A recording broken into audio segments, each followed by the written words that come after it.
Training हम यहाँ पे जैसे लोगों की डिमांड होती है उसके हिसाब से हम ट्रेनिंग बैचेस रखते हैं। 15 लोगों का, 20 लोगों का, जैसा भी है वो डिमांड आती है। अदरवाइज महीने में 1-2 ट्रेनिंग हम इसके रहते हैं यहाँ पे। नियम क्या है इसमें?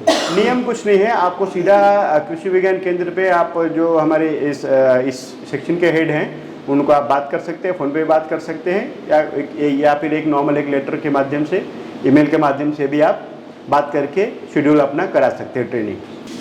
शेंगा फोड़नी, हाँ, शेंगा ऑडियो मशीन, हाँ, ये होता है ना, हाँ, इसको फोड़ने नॉर्मली हम घर में कैसे फोड़ते हैं, ऐसा लिया, हाँ, ऐसा फोड़ा, हाँ, फिर उसको दिन भर जाता है ऐसा रखने में, हाँ, ठीक है, हाँ, तो इसको और इनको अलग करने के लिए ये मशीन है, हाँ, हाँ, हाँ, ठीक है। और आप जो कर रहे हैं ना, हाँ, वैसे आधा तो जाता है, आधा घर में जाता है।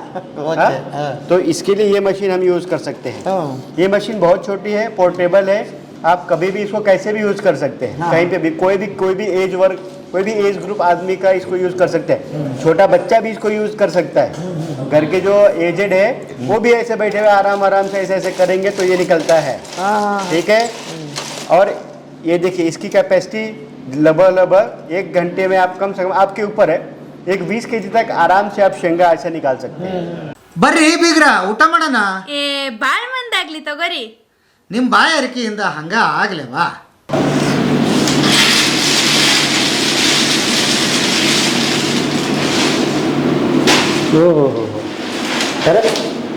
हाँ,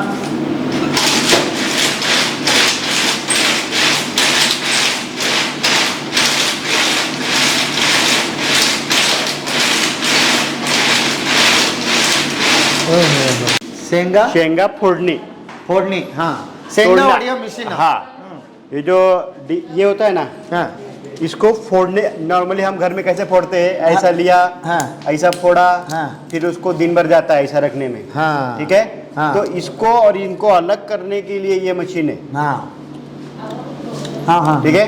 और आप जो कर रहे हैं ना, हाँ, वैसे आधा तो जाता है, आधा घर में जाता है। हाँ? तो इसके लिए ये मशीन हम यूज कर सकते हैं। ये मशीन बहुत छोटी है, पोर्टेबल है, आप कभी भी इसको कैसे भी यूज कर सकते हैं, हाँ, कहीं पे भी, कोई भी एज वर्ग, कोई भी एज ग्रुप आदमी का इसको यूज कर सकते हैं। छोटा बच्चा भी इसको यूज कर सकता है। घर के जो एजेड है वो भी ऐसे बैठे हुए आराम से ऐसे ऐसे करेंगे तो ये निकलता है, ठीक है। और ये देखिए इसकी कैपेसिटी लगभग 1 घंटे में आप कम से कम, आपके ऊपर है, एक 20 kg तक आराम से आप शेंगा ऐसे निकाल सकते हैं, ठीक है। और ये जो शेंगा है इसको आपको केवल साफ करके अलग कर लेना है, सारे शेंगा अलग हो जाएंगे। ये आपको ये छोटा छोटा आ गए ना सर?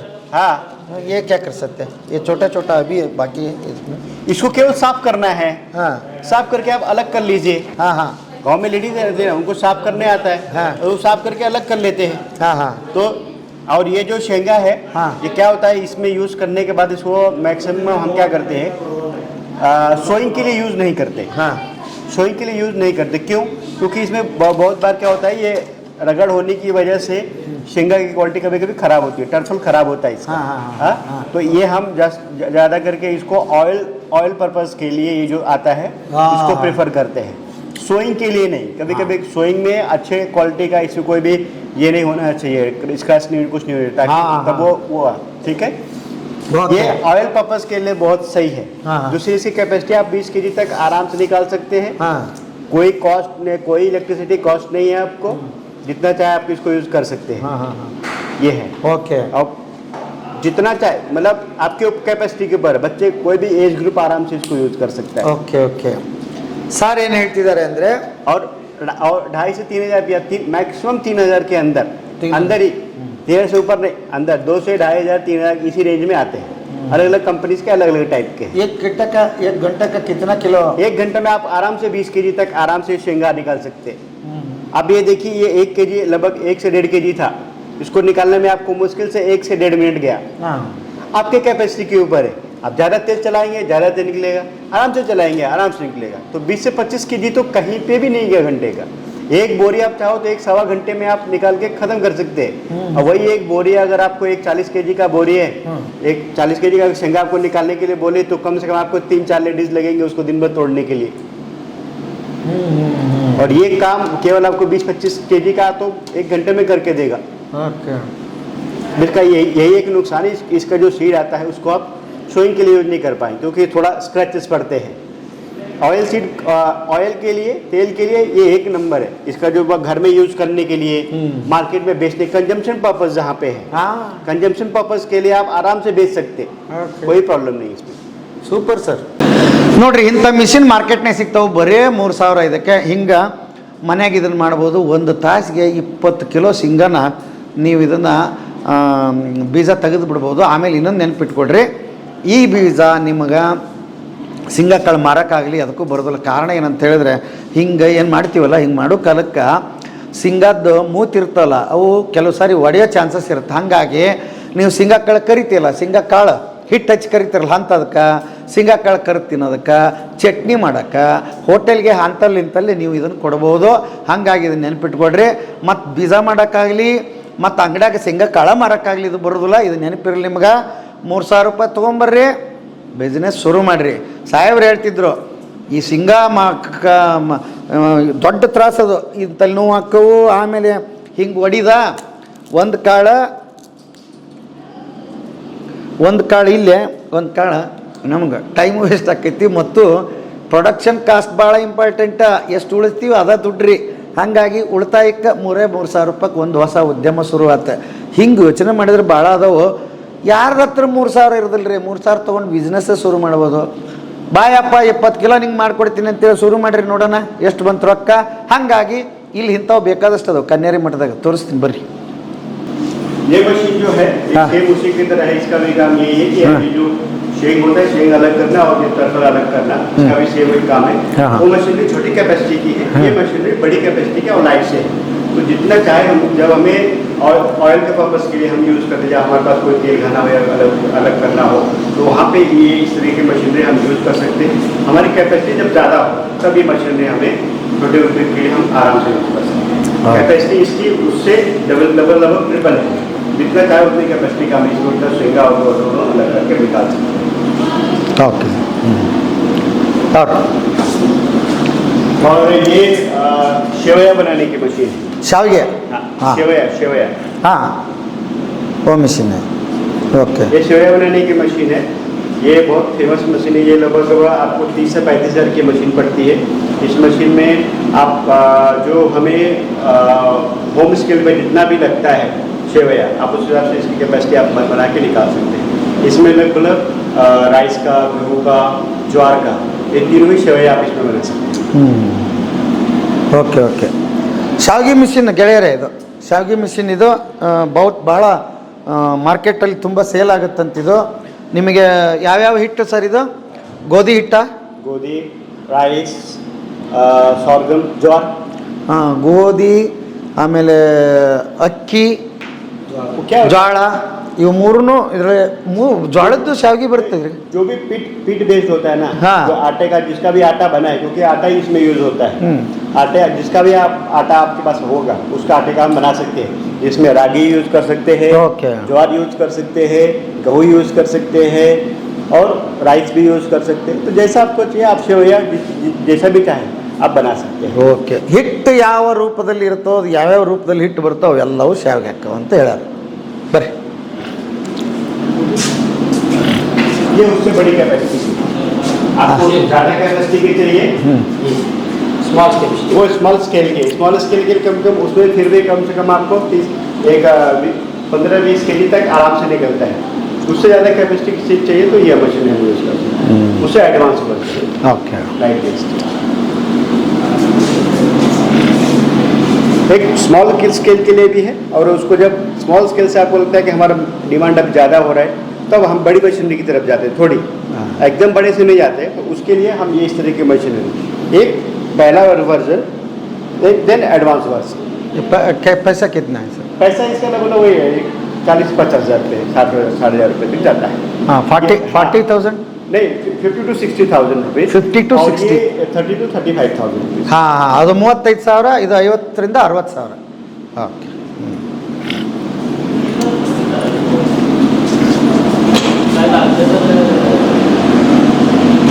ये क्या है सर? पहला मैं आपको ये बताता हूँ। हाँ, हाँ।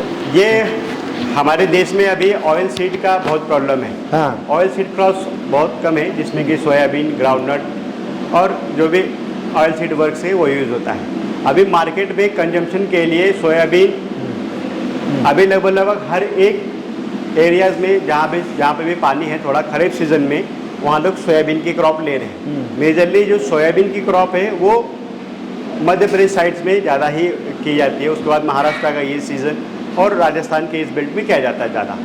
अब धीरे धीरे सोयाबीन का क्या हुआ है, मार्केट अच्छा होने के कारण इसको लगभग हर जगह लोग ले रहे हैं सोयाबीन को। तो सोयाबीन का दो पर्पज़ होता है। हाँ। एक पहला पर्पज़ होता है जबकि आपको ऑयल सीड के लिए जब आप यूज़ कर सकते हैं, आपको तेल के लिए चाहिए तो आप सोयाबीन यूज़ कर सकते हैं। नॉर्मल अगर आपको जो कंजम्पशन पर्पज़ है, कंजम्पशन पर्पज़ मतलब क्या क्या हो सकता है, जो भी दूध बेस्ड, दूध आधारित जितने भी प्रोडक्ट बनते हैं हाँ। वो सारे हम सोयाबीन से बना सकते हैं। हाँ। दूध बेस्ड क्या क्या प्रोडक्ट बनता है, पहला हम दूध बना सकते हैं, हाँ। पनीर बना सकते हैं, हाँ। दही बना सकते हैं, हाँ। जितना भी आम्रखंड, श्रीखंड है ये सब बना सकते हैं उससे, गुलाब जामुन तक बना सकते हैं। इसके अलग अलग पफ्स बना सकते हैं, क्योंकि अलग अलग टाइप से आता है। ये जो मशीन है आपको जो पूरा सेटअप देख रहे हैं, ये सोयाबीन से दूध और पनीर बनाने का पूरा सेटअप है, जिसे मार्केट में पनीर के नाम से भी जाना जाता है और टोफू के नाम से भी जाना जाता है। ठीक है, मार्केट में जो भी बिकता है। इसके अलावा जनरली जो हम जो दूध बनाते हैं, जो दूध से जो पनीर बनता है, तो लगभग 1 kg हमें नॉर्मल पनीर बनाने के लिए लगभग हमें 6 से 7 लीटर का दूध लगता है। जनरली कम से कम 5 से 6 लीटर तो कहीं पे भी नहीं गया। आपके फैट और एसएनएफ के ऊपर है कि कितना पनीर बनता है, इसके ऊपर आता है। ठीक है, नॉर्मल कैलकुलेशन में ये कहता है, अगर हम दूध का अगर कॉस्ट हम अगर लेते हैं तो नॉर्मल एक दूध अगर 1 लीटर जाएंगे तो कम से कम 60 से 70 रुपए का रेंज, अलग अलग जगह पे अलग अलग फैट उसके बेसिस पे अलग होता है। तो 60 से 70 रुपए लीटर का दूध होता है। ठीक है, 1 kg पनीर हमें बनाने के लिए लगभग हमें लगता है कम से कम 5 से 6 लीटर दूध। 5 से 6 लीटर दूध की कीमत जब लगभग हम 60 रुपए से भी अगर पकड़ते हैं, 60 रुपए मिनिमम, 60 रुपए से पकड़ते हैं तो 360 रुपए केवल दूध का होता है। और जो नॉर्मल हम पनीर जो बाजार में हम खाते हैं उसकी कीमत कितनी है, लगभग इस एरिया में लगभग हम देखेंगे तो 250 से 350, 400, 500 रुपए तक जाता है, जैसी क्वालिटी है। तो 250 रुपए से वो पनीर केजी के हिसाब से शुरू होता है। जबकि अगर उसमें हम दूध ही अगर देखेंगे तो 360 रुपए का तो केवल दूध यूज हुआ, लेकिन जो आपको पनीर मिला वो कितने रुपए का मिला, 250 से 300 रुपए का। ऐसा कैसे पॉसिबल है? इसका कॉस्ट कैलकुलेशन बैठता है क्या कहीं पे भी? अभी तो केवल दूध की कॉस्ट है, उसको आपको दूध बनाने का कॉस्ट, गर्म करने का कॉस्ट, बनाने का, उसके साथ लेबर, मशीनरी, वाटर, पानी सब यूज होता है। वो कॉस्ट अभी आपने उसमें ऐड नहीं की। ये जनरली एक खर्चा है पनीर बनाने का दूध से। अगर वही सेम पनीर या टोफू हम बोलते हैं, अगर उसको हम सोयाबीन के थ्रू हम बनाते हैं तो लगभग 1 kg सोयाबीन से हम लगभग 1.5 से 1.5 kg तक हम पनीर बना सकते हैं। 1 kg सोयाबीन से, 1 kg सोयाबीन से कैसे बना सकते हैं वो भी हम बताते हैं। 1 kg सोयाबीन की कीमत कितनी है, लगभग आज के हिसाब से देखेंगे तो 4,000 रुपए क्विंटल का रेट चालू है। एक नॉर्मल रेट 4 से 4,500, 5,000 रुपए तक एमएसपी के हिसाब से देखेंगे तो लगभग 5,500, 6,000 तक है। ठीक है, मार्केट में जब जाएंगे तो 4,000 रुपए तक आपको आराम से सोयाबीन मिलता है। 4,000 के हिसाब से देखेंगे तो किलो का रेट होगा लगभग 40 रुपए। ठीक है, 40 रुपए का सोयाबीन आप जब यूज करते हैं तो इससे जो दूध बनता है वो लगभग 7 से 8 लीटर तक दूध इससे बनता है। ठीक है, उसके लिए ग्राइंडर मशीन हम यूज करते हैं। तो टेस्ट लिस्ट अलग होता है कि नहीं? टेस्ट में कोई भी अंतर नहीं आता, सेम पनीर का टेस्ट है। पनीर का सेम पनीर ही है। हाँ, पनीर ही है। ओके, ठीक है। जनरली क्या होता है, जो हम सोयाबीन का हम जब पनीर बनाते हैं तो जनरली क्या करते हैं, ये पूरा मशीन है। जनरली हम क्या करते हैं, सोयाबीन को हम एक रात भिगा के रख देते हैं, सुबह उसको साफ करके और उसको इस मशीन में डालते हैं। ये ग्राइंडर मशीन है। यहाँ ग्राइंडर मशीन का एक काम होता है कि जब यहाँ पे हम सोयाबीन 1 kg समझे हमने सोयाबीन इसमें डाला तो उसके साथ ही उसके हिसाब से पानी डाला जाता है जब तक कि वो खत्म ना हो जाए पूरा इसमें से, तब तक हम पानी जाता है इसमें। तो 1 kg को खत्म करने में लगभग हमें 6-7 लीटर पानी आराम से लगता है। तो वो दूध यहाँ आता है। ठीक है, इस सेक्शन में वो दूध आता है। इस सेक्शन में वो दूध आने के बाद क्या होता है, यहाँ तो दूध आ गया, अब जो रॉ मटेरियल उसका बचा है सोयाबीन का, बचा ऊपर का जो बचा है उसका पार्ट, वो पार्ट यहाँ से निकल के इस साइड में गिरता है। ठीक है, जो हमको चौथा हम बोलते हैं, जो बचा हुआ पार्ट है, वो जो पार्ट है उसका एक अलग फायदा है। उसका फायदा क्या है? क्या है? आप उसको पोल्ट्री फीड में दे सकते हैं। जो आपके जानवर हैं उनको प्रोटीन, क्योंकि सोयाबीन प्रोटीन रिच होता है, 21% प्रोटीन होता है, 40% इसमें ऑयल सीड होता है। तो प्रोटीन का इसमें सोयाबीन बहुत ही प्रोटीन रिच होता है, इसलिए इसका जो पार्ट होता है उसको हम पोल्ट्री फीड के लिए या फिर जानवरों के लिए फीड में आप इसको यूज़ कर सकते हैं। और इसका जो ये रॉ मटेरियल जो इसका जो आता है चौथा जिसको बोलते हैं, उससे अलग अलग टाइप के हम पफ्स भी बना सकते हैं। उसको उसको हम ड्राई करके पफ्स के अलग अलग वैरायटीज हम बना सकते हैं। जो कि हम नॉर्मल पेटीज अलग अलग खाते हैं, उस टाइप की चीज़ें भी आप इससे पफ्स के रूप में आप बना सकते हैं। 7 से 8 लीटर दूध यहाँ आने के बाद क्या होता है, मशीन के सक्शन के द्वारा इसको इस मशीन में ले जाता है। ये यहाँ पे ये मशीन है, ये मशीन आपको क्या करती है, ये मशीन हीट जनरेट करती है, स्टीम जनरेट करती है। ठीक है, इसको यहाँ पे इसके जो हमारा गैस है, गैस के थ्रू ये इसको इसमें ये रहता है, स्टीम जनरेट होती है। स्टीम जनरेट होने के बाद जब इसका टेम्परेचर हमें लगभग 30 से 40 के बीच में जब आता है, तो वो स्टीम हम इधर ट्रांसफर करते हैं, क्योंकि इसमें वो दूध होता है। वो दूध स्टीम आने की वजह से क्या होता है, स्टीम की वजह से ये दूध गर्म होता है। स्टीम उस स्टीम की वजह से, डायरेक्ट हीट से नहीं, स्टीम से वो ये दूध गर्म होता है। गर्म होने के बाद वो दूध यहाँ पे जब इसका टेम्परेचर हम यहाँ पे देख सकते हैं लगभग 80 से 85 के बीच में, 80 to 85 के बीच में जब इसका टेम्परेचर पहुँचता है, तब ये दूध हम मान सकते हैं कि ये 100% गर्म हो चुका है, अब ये पनीर के लिए रेडी हो सकता है। ठीक है, उस टाइम हम इसको निकाल सकते हैं। निकालने के बाद जो आपकी नॉर्मल प्रोसेस होती है, क्योंकि दूध गर्म होता है, उसी वक्त आप इसको दूध को फोड़ने के लिए, पनीर बनाने के लिए आप जो भी आपकी टेक्निक्स है, जिसमें बहुत से लोग सिट्रिक एसिड यूज करते हैं, कोई नींबू यूज करते हैं, जो घर में नॉर्मल प्रोसेस से पनीर बनता है, आप वो चीज़ें यहाँ पे ऐड कर सकते हैं। और जनरली आप हमारा जो कैलकुलेशन है उसमें ये है कि जनरली इस पूरे प्रोसेस में केवल 1 kg सोयाबीन से आप कम से कम 1.5 से 1.5 kg तक आप ये निकाल सकते हैं पनीर। दूध आपको जैसा चाहिए, अगर आपको नॉर्मल प्लेन दूध चाहिए तो प्लेन आप कर सकते हैं, अगर आपको फ्लेवर्ड चाहिए तो आप फ्लेवर्ड यहाँ पे बना सकते हैं, फ्लेवरिंग एजेंट आप यूज़ कर सकते हैं, जैसा चाहिए उस तरीके का आप इसको बनाया जा सकता है। आपको केसर का दूध चाहिए, बादाम का दूध चाहिए, तो उसका फ्लेवरिंग जनरली वो फ्लेवरिंग एजेंट होता है, वो फ्लेवर आपने डाला तो उसका दूध ऐसा दूध आप बन के रेडी होता है। आप उसको जितना चाहे उतना दिन के लिए रख सकते हैं। और ये सारे प्रोडक्ट FSSAI के अंदर में आते हैं, तो इसमें कोई प्रॉब्लम वाली कोई बात नहीं होती। रखने के 2-3 तरीके हैं। आप इसको जैसे नॉर्मल पनीर जो भी होता है, तो नॉर्मल पनीर आप कितने दिन के लिए रख सकते हैं, तो नॉर्मल पनीर आप 4-5 दिन के लिए अपने पास आप नॉर्मल फ्रिज में अपने रख सकते हैं। ठीक है, इससे ज़्यादा दिन के लिए अगर आपको रखना है तो आप अपने डीप फ्रीजर में रख सकते हैं। डीप फ्रीजर में आप उसको, अगर मान लीजिए इसमें आपने कोई प्रिजर्वेटिव यूज़ किया है जो कि FSSAI लिमिट्स के अंदर में आते हैं, तो उसके अकॉर्डिंग आप कम से कम उसको महीना भर रख सकते हैं। और इसके ऊपर भी अगर आपको इसको रखना है तो आप इसमें प्रिजर्वेटिव यूज़ कर सकते हैं, प्लस इसके साथ साथ आप इसको वैक्यूम पैक कर सकते हैं। वैक्यूम पैक करने से क्या होता है, क्योंकि बहुत सारे जो डिजीजेज आते हैं, जो भी प्रोडक्ट्स है जो ख़राब होते हैं, वो एयर के कांटेक्ट में आने से ज़्यादा खराब होते हैं, वो जल्दी खराब होते हैं खाने के पदार्थ। तो अगर हम वैक्यूम पैकिंग के थ्रू, हमारा सबसे बड़ा फायदा ये होता है कि वो पूरा एयर टाइट कंटेनर की तरह डेवलप हो जाता है। तो उसमें पूरा हवा निकलने के बाद उसमें कुछ भी ऐसा वायुजन्य कुछ भी रोग या फिर उसमें फफूंदी या कुछ फंगस कुछ भी नहीं लगता। तो उसकी सेल्फ लाइफ हम 3-4 महीने तक भी बढ़ा सकते हैं। और इस कैपेसिटी, ये जो पूरे हमने प्रोसेस है, हमने 1 kg का आपको कैलकुलेशन बताया, अगर आप इसकी पूरी साइकिल अगर आप दिन भर भी अगर आप रन करते हैं, तो आपके प्रैक्टिस के अनुसार और इसकी कैपेसिटी के अनुसार आप इसको एक दिन में कम से कम आप 80 से 100 kg तक आप पनीर निकाल सकते हैं। आपके साइकिल के ऊपर आप कितना साइकिल इसको यूज कर रहे हैं। ओके। आपको जितने डिमांड हो उतने डिमांड के हिसाब से आप चला सकते हैं। आपको इसको सेट करने के लिए कोई बड़ा रूम नहीं, एक 10 बाई 10 का रूम बहुत है। इसको चलाने के लिए कुछ नहीं, केवल एक आपको नॉर्मल जो घर का हमारा लाइट फेज होता है वो यूज करना है, और इसके साथ इसको थोड़ा पानी का आउटलेट बराबर होती है, क्योंकि ये सब प्रोसेस क्या होता है, दूध में जितना प्रोडक्ट होता है उसको पानी बहुत लगता है। पानी किस लिए, इसमें एक तो पानी यूज होने के लिए, दूसरा इसको क्लीन करने के लिए प्रोसेस को, वो बहुत जरूरी है। तो ये पूरा प्रोसेस क्लीन हो, आपका जैसे मशीन आपका काम खत्म होता है, आप उसको मशीन को तुरंत आप साफ कर दीजिए, कोई भी प्रॉब्लम नहीं आती, हर एक दिन एकदम बेस्ट आता है। जितना चाहे आप दूध पनीर जितना अथवा मैक्सिमम जो आप स्ट्रीट फूड में आप यूज़ करते हैं या फिर जो आप किसी शादी ब्याह में जाते हैं तो ओरिजिनल पनीर आजकल कोई देता नहीं है, अवेलेबल भी नहीं उतना क्वांटिटी में।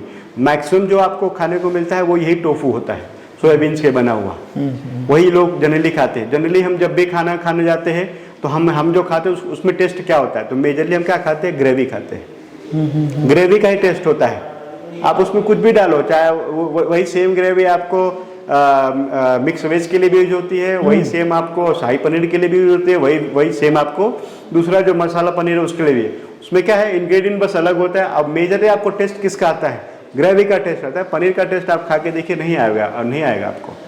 पनीर आप खाते हो आपको टेस्ट लगता है क्या, जब भैया पनीर खाते हैं टेस्ट आपको क्या आता है, ग्रेवी का टेस्ट आता है। ग्रेवी के साथ आपने क्या खाया, पनीर खाया। वही सेम ग्रेवी बहुत लोग चिकन के लिए भी यूज करते हैं। सेम ग्रेवी है ना, लगभग ग्रेवी सेम है, अब उसको उसके लिए यूज किया, एक दो मसाला चेंज किए ग्रेवी चेंज हो गई। तो ये ऐसी चीज है, ये बहुत बेसिक चीज है। तो ये ऐसे लोगों के लिए जिनके जो मार्केट के लिए अगर आप जाना चाहें, जिसको जो भी इसको सेटअप करते हैं, तो आपको पहले किसको फोकस करना पड़ेगा, जैसे जो कि मंगल कार्यालय वाले हैं उनको, जहाँ पे लोग ज़्यादा खर्च क्वांटिटी में खर्च होता है। स्ट्रीट वाले जितने स्ट्रीट वेंडर्स जितने हैं, फास्ट फूड चेन वाले, उनको आप कर सकते हैं। या फिर जहाँ पे कंजम्पशन ज़्यादा है ऐसे इलाके में पास के जहाँ पे, तो हाँ इस में, या फिर बड़े बड़े जो किचन्स हैं वहाँ पे आप इसको आराम से फोकस कर सकते हैं। और इसका दूध का बना हुआ प्रोडक्ट आप आराम से अलग अलग टाइप का प्रोडक्ट्स बना सकते हैं। वो तो आपका एक बेस पे ये प्रोसेस जो है पूरा दूध से पनीर बनाने की है, दूध और पनीर। उसके बाद आप जितना चाहे उतना मॉडिफाई उतना प्रोडक्ट्स आप बना सकते हैं। कितना है सर प्राइस? इसकी प्राइस लगभग जीएसटी जोड़ के लगभग 1,60,000 हज़ार तक आती है। एक लगभग 1.5 लाख तक रुपए में आप ये 150 लीटर कैपेसिटी का है, इसको आप कर सकते हैं लगभग 1.5 लाख में। 200 लीटर की कैपेसिटी जाएंगे तो लगभग आप 30-40 हज़ार और बढ़ जाता है आपका। तो जैसी कैपेसिटी आप बढ़ाएंगे वैसे कॉस्ट बढ़ता है। लेकिन जनरली इसको सेटअप करने के लिए आपको 1.5 लाख रुपए में ये घर में पूरा सेटअप होता है कोई। और इसके साथ क्या होता है, जनरली इसके सिखाने के लिए लोग आते हैं, कंपनी के लोग आते हैं, वो आपको पूरा इसका कैसे किस तरीके से मशीनरी काम करती है उसका पूरी ट्रेनिंग देते हैं, पूरा आपको डेमो करके दिखाते हैं, आपसे खुद करा के लेते हैं ताकि आपको भी वो चीज़ें प्रैक्टिस में आए। तो जैसे जैसे आपकी प्रैक्टिस बढ़ती है उसके हिसाब से आप अपने आप खुद ही सब सारी चीज़ें मॉडिफाई करते जाते हैं। हाँ ये ऐसा, ये ऐसा, ये ऐसा। Super sir. और कोई इसमें क्या है, ये पूरी ऑटोमेटिक मशीन है, इसमें कहीं पे भी दूध को हाथ लगने का कोई कॉन्सेप्ट नहीं है कि आपकी तरफ से कुछ इसमें कंटामिनेशन जाए, कुछ भी नहीं। एक बार आपने इसमें सोयाबीन डाल दिया तो इस प्रोसेस अपने आप पूरी शुरू होती है। इसमें आपको कहीं के भी कुछ नहीं करना, सीधा यहाँ पे आपका आउटलेट वो दूध निकलेगा फाइनल। उसमें डालने के लिए आपको जो भी रिएजेंट आप यूज़ करना है आप यूज़ करके उसको दूध फाड़ के आप पनीर बना लीजिए। तो इसमें कहीं पे भी डायरेक्टली हाथ लगने का या कंटामिनेशन होने का कोई भी संभावना नहीं होता। सुपर। ये मार्केट में मिलेगा? मार्केट में आपको हर जगह अवेलेबल है। क्या नाम है इसका? इसको सोयाबीन, यही है सोयाबीन प्रोसेसिंग मशीन या फिर सोया पनीर मेकिंग मशीन। सोयाबीन से दूध और पनीर बनाने के लिए आपका ये तरबेती, ये ट्रेनिंग देने के बाद एक महिला आपके गांव का बिल्कुल कर रहा है। हाँ, केवल एक यहाँ पे नहीं, और बहुत सारे लोगों ने स्टार्ट किया हुआ है, क्योंकि अब वो यहाँ के पास की तो आप पास के। इसके अलावा बहुत सारे लोग आते हैं जो कि क्या होता है, सेंटर ओपन है सबके लिए। तो कोई मुंबई से भी आके इसकी क्वेरी करता है, कोई कोकण से भी आता है, कोई गोवा से आता है, कोई कर्नाटक से भी आता है। तो कर्नाटक में भी बहुत जगह स्वामी जी के इन्फ्लुएंस के जो लोग हैं वहाँ पे भी बहुत सारे लोगों ने इसको स्टार्टअप किया हुआ है ऑलरेडी। हाँ बहुत अच्छा है सर ये। हाँ, क्योंकि कॉस्ट इफेक्टिव है और आज के मार्केट के डिमांड से ये बिजनेस एकदम फिट होता है। और सबसे बड़ी बात है, जब भी हम मार्केट या कोई भी हम नया एंटरप्रेन्योरशिप जब भी कोई बिजनेस तैयार करते हैं ना, उसमें मेजर खर्चा होता है हम कहाँ बनाएंगे इसको, जो हमारे इंफ्रास्ट्रक्चर का कॉस्ट होता है वो, और दूसरा रॉ मटेरियल कॉस्ट। इसमें वो दोनों ही नहीं है। हाँ। क्योंकि आपको केवल आपका घर का एक रूम चाहिए, 10 बाय 10 का एक रूम चाहिए, उससे ज्यादा की कैपेसिटी आप देख सकते हैं। 10 बाय 10 से ज्यादा की इसको कोई रिक्वायरमेंट नहीं है इस मशीन को। और दूसरा इसमें रॉ मटेरियल बहुत सस्ता है। सोयाबीन 40 रुपए केजी अवेलेबल है, बाकी कोई रॉ मटेरियल आपको 40 केजी रुपए में अवेलेबल नहीं होगा कभी। और उससे जो आउटपुट है वो उसका भी डबल है। तो ये सब कैसा है, हमारे मार्केट के ऊपर है, मैं मार्केट में कितना एक्टिव हूँ उसके ऊपर डिपेंड करता है। Super sir. अभी मार्केटिंग का एक प्रॉब्लम आता है, उसका क्या करेंगे? वो मार्केटिंग प्रोडक्शन भी हो जाता है। मार्केटिंग, देखिए मार्केटिंग का इशू जो आज तक है, मार्केटिंग ऐसी चीज़ है कि मार्केटिंग का कोई फिक्स पैटर्न नहीं है।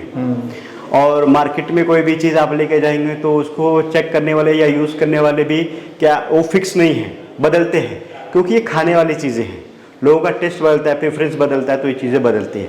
तो मार्केट कोई फिक्स नहीं पकड़ सकते, लेकिन यह है कि आप जितना मार्केट में जितना ज़्यादा एक्टिव रहेंगे उतना ज़्यादा इसको आपको बनाने या प्रोडक्शन करने का जो चांसेस है वो ज़्यादा बढ़ता है। मार्केटिंग के लिए आपको जनरली कोई फिक्स पैटर्न नहीं, जाना ही पड़ेगा।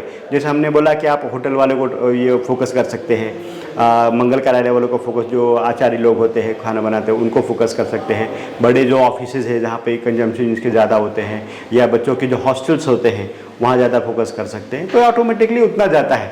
और अगर आपने एक बार अपने गांव में भी शुरू कर दिया तो आपके जो मैक्सिमम ये संडे, सैटरडे संडे तो लोग पनीर खाते ही हैं। और उसके अलावा जो ये फेस्टिवल्स जो आते हैं, तो फेस्टिवल के टाइम में भी इसके कंजम्पशन बढ़ा सकते हैं। रेगुलर पैटर्न के लिए हमें डेली इनकम के लिए तो हमें अपने घर से बाहर निकलना ही पड़ेगा मार्केट के लिए। मार्केट में जाके ही प्रोडक्ट आप बेच सकते हैं, घर बैठ के आप नहीं बेच सकते। इनिशियली आपको मार्केट में जाना पड़ेगा। मार्केट में जाके आप थोड़ा बहुत कंजप्शन कर सकते हैं। जैसे मान लीजिए मैं इसका कैलकुलेशन आपको बता रहा था, 1 kg से आपको इतना बना, 40 रुपये का सोयाबीन यूज़ हुआ। इसके अलावा लाइट, इलेक्ट्रिसिटी, पानी, ये सब रीजन सब जोड़ के मैं आपको बोलता हूँ 60 रुपये का खर्च आता है 1 kg के ऊपर। क्यों? ये पूरा मशीनरी 1 kg का अगर हम करेंगे तो 1 kg का करेंगे तो भी ये 20 से 30 मिनट चलेगा। और ये पूरा अगर हम फुल फिल करके 8-10 kg में डाल के करेंगे तब भी ये 20 से 25 मिनट ही चलना है इस मशीनरी को। तो उस पूरे साइकिल में खर्च उतना ही होना है आपको। तो जनरली आप प्रोडक्शन कॉस्ट अगर देखेंगे तो लगभग 100 रुपये का खर्च आया। 1 kg से हमें सोयाबीन कितना बना? लगभग 1.5 kg के आसपास सोयाबीन बनता है, सॉरी पनीर बनता है। 1.5 kg सोयाबीन की कीमत अगर हम 300 रुपये से अगर हम पकड़ते हैं, 300 रुपये अगर kg सोयाबीन पकड़ते हैं तो 1.5 kg की कीमत लगभग 450 रुपये होती है। 450 रुपये। आपका प्रोडक्शन कॉस्ट कितना है? लगभग 100 रुपये। आपको ये कितना मिला, प्रॉफिट कितना मिलता है? लगभग 350 रुपये। मैं कहता हूँ और भी कुछ उसमें एक्स्ट्रा ऐड हो जाए, चाहे ट्रांसपोर्टेशन हो जाए, चाहे और कुछ भी ऐड हो जाए, सब पैकेजिंग सगड़ा सब भी अगर हम ऐड कर ले तो ज़्यादा 50 रुपये और आपको खर्च बढ़ेगा। तो 350 रुपये का प्रॉफिट आपको 300 रुपये तक आ जाएगा। लेकिन 1 kg के ऊपर, मुझे 1 kg के पीछे आपको अगर 300 रुपये का फायदा हो रहा है तो उसमें कुछ बुराई नहीं है।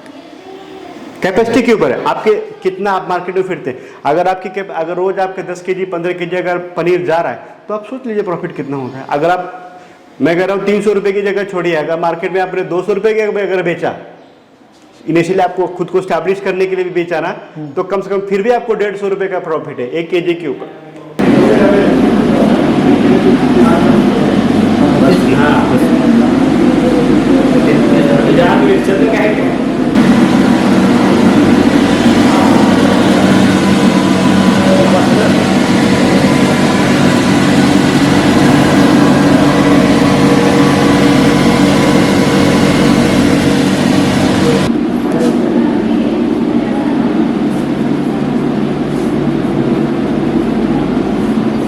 ट्रेनिंग हम यहाँ पे जैसे लोगों की डिमांड होती है उसके हिसाब से हम ट्रेनिंग बैचेस रखते हैं। 15 लोगों का, 20 लोगों का, जैसा भी है वो डिमांड आती है। अदरवाइज महीने में 1-2 ट्रेनिंग हम इसके रहते हैं यहाँ पे। नियम क्या है इसमें? नियम कुछ नहीं है, आपको सीधा कृषि विज्ञान केंद्र पे आप जो हमारे इस सेक्शन के हेड हैं उनको आप बात कर सकते हैं, फ़ोन पे बात कर सकते हैं, या फिर एक नॉर्मल एक लेटर के माध्यम से, ईमेल के माध्यम से भी आप बात करके शेड्यूल अपना करा सकते हैं ट्रेनिंग। अदरवाइज हमारे जो ज्यूरिडिक्शनल एरिया है, केवीकेएस के जो ज्यूरिडिक्शनल एरिया, उसमें हमारे पास कुछ तालुकाज हैं, 6 तालुकाज है। उन 6 तालुकाज के लिए तो हम मैंडेटरी ट्रेनिंग्स करते ही करते हैं। अन्य स्टेट आ जाए तो अन्य स्टेट आएंगे तो उसके लिए वही सेम प्रोसेस है, एक लेटर के थ्रू आप कंसेंट ले लीजिए और आप जो भी वाइबल डेट्स होते हैं उस डेट्स पे आप आके यहाँ ट्रेनिंग ले सकते हैं। एज क्या है सर? एज के लिए कोई बार नहीं है, किसी भी तरह की एज बार नहीं है। कोई भी रूरल यूथ भी आ सकता है, नॉर्मल किसान भी आ सकता है, और महिला भी, किसी भी एज वर्ग के लिए कोई, आपके जिल के ऊपर है, आपका इंथुजियाज्म कितना है मुझको कोई भी स्टार्टअप करने के ऊपर है। लेकिन हम क्या करते हैं, जो कोई मैक्सिमम जो स्टार्टअप्स और एंटरप्रेन्योरशिप डेवलपमेंट है ना, उद्यमिता जो विकास है, ये मैक्सिमम क्या होता है, नए एज ग्रुप को फोकस करते हैं ज़्यादा करके, क्योंकि वो उसको लॉन्ग टर्म के लिए सोचते हैं। जो ज़्यादा एज ग्रुप के लोग 50, 60, 70 के लोग हैं, उनको स्टार्टअप, हाँ ठीक है, वो स्टार्टअप करना चाहते हैं, बिल्कुल कर सकते हैं, लेकिन most probable new age group को दिया जाता है, क्या कि उनके लिए गवर्नमेंट की बहुत सारी स्कीम्स हैं न्यू एज के लिए, आइडिया जनरेशन के लिए है, स्टार्टअप्स के लिए है, इंक्यूबेशंस के लिए हैं। तो उनको गवर्नमेंट की तरफ से भी बहुत सारी स्कीम्स की हेल्प मिलती है, जिसके थ्रू वो अपना फाइनेंशियल को थोड़ा अच्छा कर सकते हैं, उनके वो उतना प्रेशर नहीं आता। लोन गिन आप लोन के लिए हम नहीं, लोन के लिए हम आपको गाइड कर सकते हैं, बाकी जो भी बैंक्स की हेल्प लगती है वो उस बैंक के जो प्रोसेस है उस प्रोसेस में हम आपको हेल्प कर सकते हैं। कितना क्या है एंटरप्रेन्योर सेटल हो चुका है अब? यहाँ पे लगभग हमने हर एक कमोडिटी के ऊपर हमने कुछ न कुछ एंटरप्रेन्योर्स हमने डेवलप किए हुए हैं यहाँ पे। यहाँ पे नहीं केवल ये जो केवीके है, ये केवीके केवल हमारे जो अगर नियम देखेंगे तो 6 तालुका हमारे पास उसमें काम करने का है, लेकिन उसके अलावा कोई भी भारतवर्ष से भी अगर कोई आता है, क्योंकि स्वामी जी का बहुत प्रभाव रहता है, लोग तो कर्नाटक से भी बहुत लोग आते हैं, गोवा है, महाराष्ट्र के बहुत सारे हर जिले से आते हैं लोग। तो जो भी जिस भी रिक्वायरमेंट से आता है उस रिक्वायरमेंट को हम फुलफिल करते हैं, उनको जैसा भी गाइडेंस चाहिए होता है वो हम गाइडेंस भी देते हैं, ट्रेनिंग्स भी देते हैं, जैसा आपको चाहिए होगा उस हिसाब से। क्या है ये जो ये सिस्टम है पूरा, ये सिस्टम का एक मूलभूत सिद्धांत ये है कि आपको जो ज़रूरत है, नीड बेस्ड आपको advisory, need based training, need based आपको जो भी ज़रूरत है उसके हिसाब से मुझे जो आता है वो मैं आपको बताऊंगा तब जब मुझे आपको लगेगा तब, लेकिन वो मेरे डिसाइड करने से नहीं होता है, आपकी ज़रूरत के हिसाब से हम काम करते हैं, ऐसा है। Okay okay.